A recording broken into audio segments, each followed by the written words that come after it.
నమస్కారం. వనవానికి స్వాగతం. ఈరోజు వార్తలలోని ముఖ్యాంశాలు.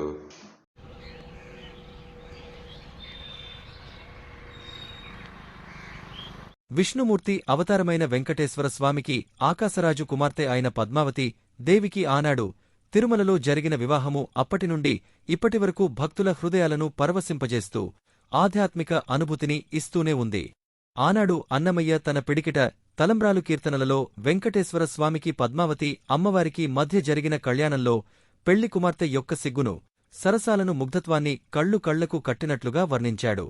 తూర్పుగోదావరి జిల్లా బిక్కవోలు మండలం కుదురు గ్రామంలో మంచినీటి చెరువు వద్ద వేంచేసి ఉన్న శ్రీగోదాదేవి మహాలక్ష్మి సహిత మోక్ష వెంకటేశ్వర స్వామివారి 2వ వార్షికోత్సవం సందర్భంగా జరిగిన కళ్యాణము భక్తులను ఎంతగానో ఆకట్టుకుంది.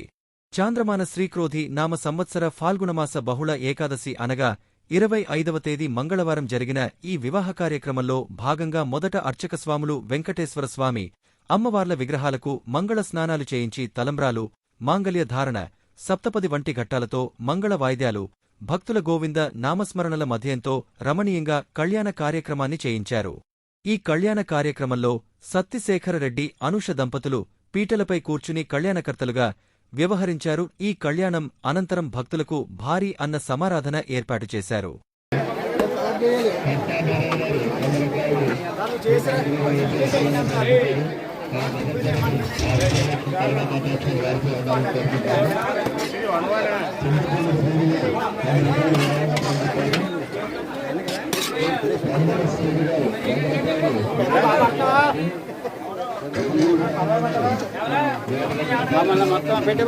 ఓం నమో వెంకటేశాయ.